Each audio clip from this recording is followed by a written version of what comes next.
Hello all. Welcome to Marketing Management lecture series. Earlier we have discussed about nature and scope of marketing and various marketing orientation, needs, wants and demand.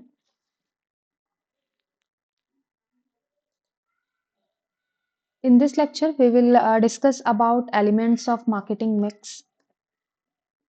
Marketing mix क्या है? Marketing mix constitute all the inputs that the firm puts for its marketing system. अपने marketing system के लिए जितने भी elements firm जो है वो डालता है उसे मार्केटिंग मिक्स कहते हैं जैसे कि प्रोडक्ट प्राइस प्लेस प्रमोशन ये सारी ही चीजें मार्केटिंग मिक्स में आती हैं पहले तो क्या था कि when we talk about products only तो there are 4 P's of marketing product price place and promotion but later services also included in the sector and by inclusion of services in the system 3 P's were added that is the people process and physical evidence तो ये जो 4 P's थे ये तो McCarthy ने दिया था McCarthy ने ही written a book in 1960 name basic marketing a managerial approach और वहां पे उन्होंने ये 4 P's के बारे में डिस्कस किया था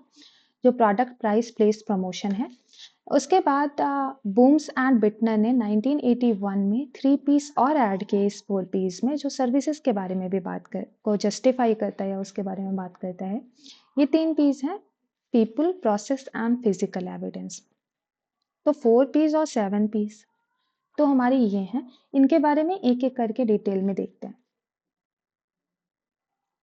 प्रोडक्ट की बात करें प्रोडक्ट एक स्टार्टिंग पॉइंट है जहां से हमारा पूरा मार्केटिंग का सिस्टम स्टार्ट होता है प्रोडक्ट का अल्टीमेट गोल क्या होता है कि कस्टमर को सेटिस्फाई करना है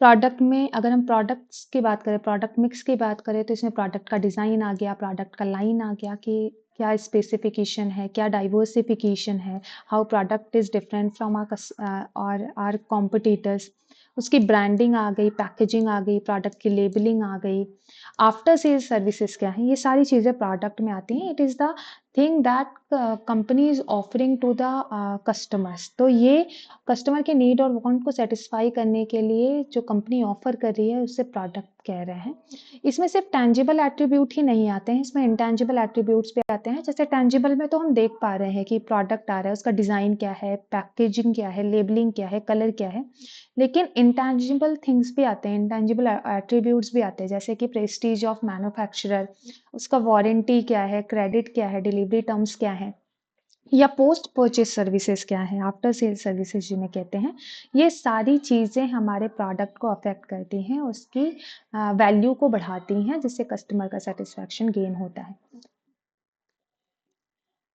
next P second P of the marketing mix is price defined as the monetary consideration and we earlier talked about exchange marketing is an exchange process because customer were taking goods and services from the seller and he or she is giving money in return तो ultimately हर चीज़ें money के लिए की जाती हैं पैसे के लिए की जा रही है तो एक मॉनेटरी ट्रांजेक्शन होता है उसी को हम प्राइस कह रहे हैं वो प्राइसिंग स्ट्रैटेजीज के सारी बात होती है जब हम प्राइसेस की बात करते हैं तो प्राइस मिक्स में हर चीज़ आ गई कौन सी प्राइसिंग स्ट्रैटेजी आप ऑप्ट कर रहे हो either you are opting for skimming pricing penetration pricing cost plus pricing value based pricing competitive pricing ये सारी चीज़ें आ गई फिर उसके बाद अगर आप क्या डिस्काउंट दे रहे हो क्या मार्जिन रख रहे हो रिबेट सिस्टम क्या है कितना रिबेट दे रहे हो या कैसे आप पेमेंट कर रहे हो कई बार होता है प्राइसिंग स्ट्रैटेजीज में ये भी होता है कि कैशबैक पॉलिसी रहती है जहाँ पे आप पेमेंट के बाद आपको कैशबैक मिलता है तो ये सारी चीज़ें जो भी हमारे प्रोडक्ट के प्राइस से रिलेटेड चीज़ें हैं वो सारी चीज़ें प्राइसिंग स्ट्रैटेजीज में आती हैं ये प्रोडक्ट की वैल्यू डिफाइन करता है मॉनेटरी टर्म में तो जब हम प्राइस की बात करते हैं तो ये डायरेक्टली मॉनेटरी बेनिफिट देता है ऑर्गेनाइजेशन को प्रोडक्ट की वैल्यू क्रिएट करता है मॉनेटरी कंसिडरेशन की बात करते हैं और प्राइसिंग मिक्स के बारे में अगर आपसे पूछे तो प्राइस से रिलेटेड हर एक चीज़ जो भी चीज़ें प्रोडक्ट के प्राइस से रिलेटेड है चाहे वो प्राइसिंग स्ट्रैटेजीज हो गई उसका डिस्काउंट हो गया रिबेट हो गया या प्राइस के फिक्सेशन से रिलेटेड चीज़ें हो गई वो सारी ही चीज़ें प्राइसिंग मिक्स में आती हैं बात करते हैं third P of marketing, that is place. Place में कई बार ऐसा होता है कि स्टूडेंट्स कंफ्यूज हो जाते हैं। Place doesn't mean that where product is manufactured, it is the place where product is being available. So when we talk about place now, it is about distribution channel, either it is direct, indirect or hybrid। तो हम distribution channel के बारे में बात कर रहे हैं। क्या distribution channel होगा? place मतलब ऐसा जगह जहाँ पे वो कस्टमर को अवेलेबल कराया जा रहा है, जो हमने distribution में देखा था, वो सारी चीजें place में आएंगी। it can be external or internal source for effective movement of goods and services, जैसे कि transport, warehousing, inventory management, packaging, primary secondary tertiary packaging के थ्रू हम डिस्ट्रीब्यूशन चैनल्स के थ्रू अवेलेबल कराते हैं, क्योंकि कई बार कोई प्रोडक्ट जो ज़्यादा फ्रेजाइल होता है उसको हमें टर्शरी पैकेजिंग तक लेके जाना होता है, उसके बाद हमें अवेलेबल कराते हैं। Effective distribution create time, place and position utilities. अगर कोई भी चीज़ सही जगह पे अवेलेबल कराई जाएगी तो वो यूटिलिटीज को बढ़ाती है, कस्टमर के सेटिस्फैक्शन को बढ़ाती है। जैसे कि अगर मिल्क के हम बात करें तो मिल्क अगर लोकल वेंडर्स तक भी, लोकल सप्लायर्स तक अवेलेबल कराया जा रहा है तो ही हम अमूल के मिल्क को परचेज कर पा रहे हैं। अगर ऐसा होता कि हमें ऑनलाइन ऑर्डर करना पड़ेगा तो शायद हम अमूल के मिल्क को प्रेफर नहीं करते, या ऐसे पैक्ड मिल्क को प्रेफर नहीं करते। तो कस्टमर के लिविंग स्टैंडर्ड पे डिपेंड करता है। ये बहुत ज़्यादा कस्टमर के लिविंग स्टैंडर्ड को अफेक्ट करता है कि हमने कौन सा डिस्ट्रीब्यूशन चैनल अडॉप्ट किया है, उसी से कस्टमर हमारे प्रोडक्ट को खरीदेगा या नहीं खरीदेगा। तो अगर हम डिस्ट्रीब्यूशन मिक्स की बात करें, it includes channel of distribution decision, order processing, inventory level, warehousing decision, product handling decision, it all related to logistics decision. क्या लॉजिस्टिक्स के डिसीजन होने वाले हैं, ट्रांसपोर्टेशन के डिसीजन क्या होने वाले हैं, कितना इन्वेंट्री लेवल अपने को रखना है, क्या चैनल हम यूज कर रहे हैं डिस्ट्रीब्यूशन का, कौन सा डिस्ट्रीब्यूशन नेटवर्क हम ऑप्ट कर रहे हैं, ये सारी चीजें प्लेस के अंदर आती हैं। तो प्लेस मतलब डिस्ट्रीब्यूशन, कैसे प्रोडक्ट अवेलेबल कराया जा रहा है कस्टमर को। Then comes promotion. You might have heard this term promotion, it is very widely used in marketing। तो प्रमोशन मतलब होता है you have to inform, persuade and remind its target market through personal और interpersonal means your product or services is offering great, has great offers for the customer, but what if customer are not aware about your product? So the agenda of promotion is to make customers inform about your product। when customer will get inform about your product, they will purchase your product, वो आपके product को खरीदेंगे। तो जब हम promotions की बात करते हैं तो इसमें सारे ही प्रमोशनल एलिमेंट्स आ गए। चाहे हम ऑनलाइन प्रमोशन करवा रहे हैं, एडवर्टाइजमेंट चाहे ऑनलाइन कर रहे हैं, ऑफलाइन कर रहे हैं, पर्सनल सेलिंग कर रहे हैं, पब्लिक रिलेशंस के थ्रू हम प्रमोशन कर रहे हैं, सेल्स प्रमोशन कर रहे हैं, डायरेक्ट मार्केटिंग कर रहे हैं, ये सारी ही चीज़ें हमारे प्रमोशन में आ गई। अभी हम बात करते हैं हमारे फिफ्थ पी ऑफ मार्केटिंग, जो इंट्रोड्यूस किया गया सर्विसेज में आने के बाद। तो फिफ्थ पी बात करता है पीपल के बारे में। पीपल मतलब कौन? जो कस्टमर है वो, या जो हमारी सर्विसेज प्रोवाइड कर रहा है वो। तो पीपल मतलब वो होता है, आप कंफ्यूज नहीं होइएगा कि यहाँ पे पीपल मतलब वो जो सर्विसेज प्रोवाइड कर रहा है।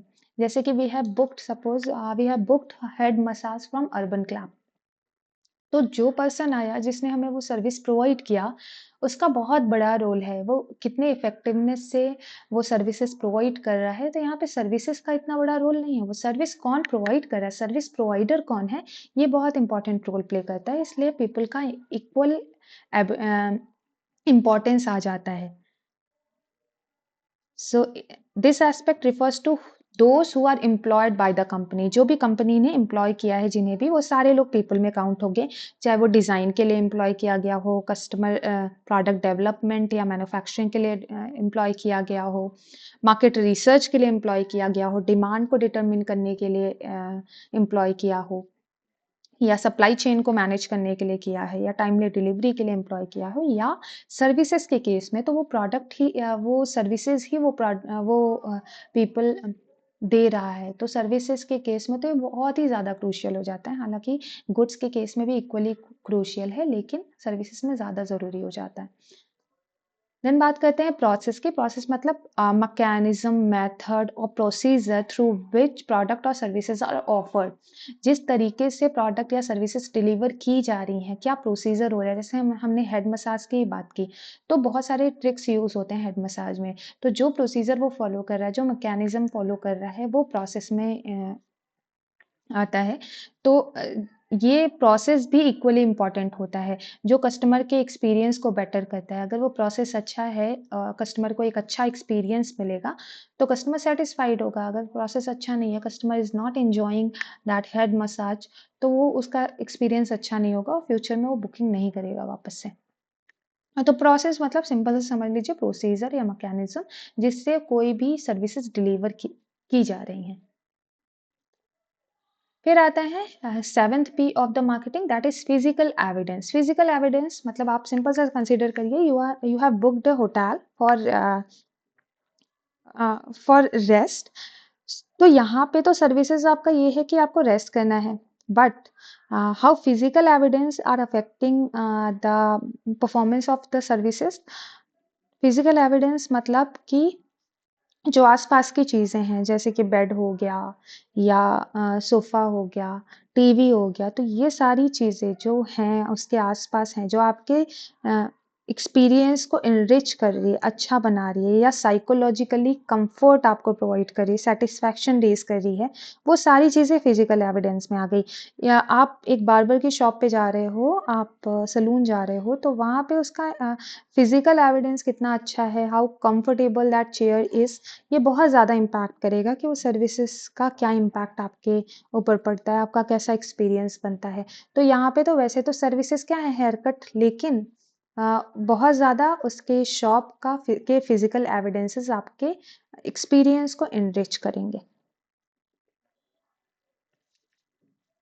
तो 1990 में हमारे इस जो 4 पीस थे उनको कन्वर्ट किया गया, उनसे डिराइव किया गया 4 सीज। ये आपके सिलेबस में तो नहीं है, लेकिन आपको पता होना चाहिए कि जो रॉबर्ट लुथरबॉर्न थे, इन्होंने 1990s में 4 पीस से 4 सीज डिराइव किया था, जिसमें प्रोडक्ट की जगह पे कस्टमर वैल्यू यूज किया गया, प्राइस की जगह पे कॉस्ट, प्लेस की जगह पे कन्वीनियंस और प्रमोशन की जगह पे कम्युनिकेशन यूज किया।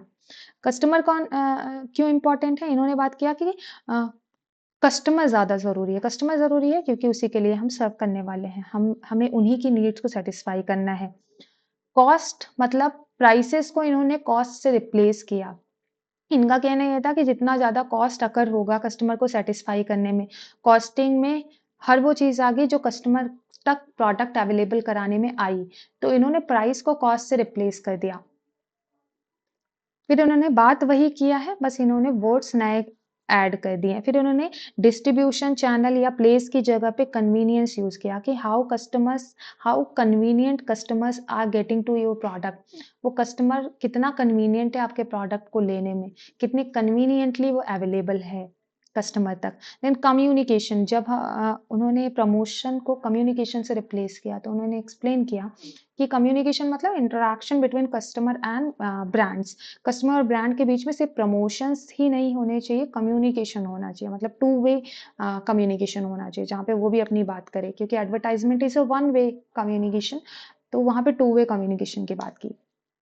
इसी 4 पीस से 4 ईज़ भी डिराइव किए गए, जो बात करते हैं experience, everywhere, evangelism and exchange के बारे में। तो ये सिर्फ आपको पता होना चाहिए, बाकी कुछ ऐसा नहीं है इसका और मोटिव बताने का। प्रोफेसर जगदीश सेठ और राजेंद्र सिसोदिया ने 4 एस भी डिफाइन किया इन 4 पीस से, जो बात करता है acceptability, affordability, accessibility and awareness के बारे में। तो मेनली तो आपको 4 पीस और 7 पीस ही ध्यान रखना है। 4 पीस जो बात करता है प्रोडक्ट के बारे में, और 7 पीस जिसमें 3 नए पी ऐड किए गए हैं due to inclusiveness of services. That's all for today, thank you so much for watching.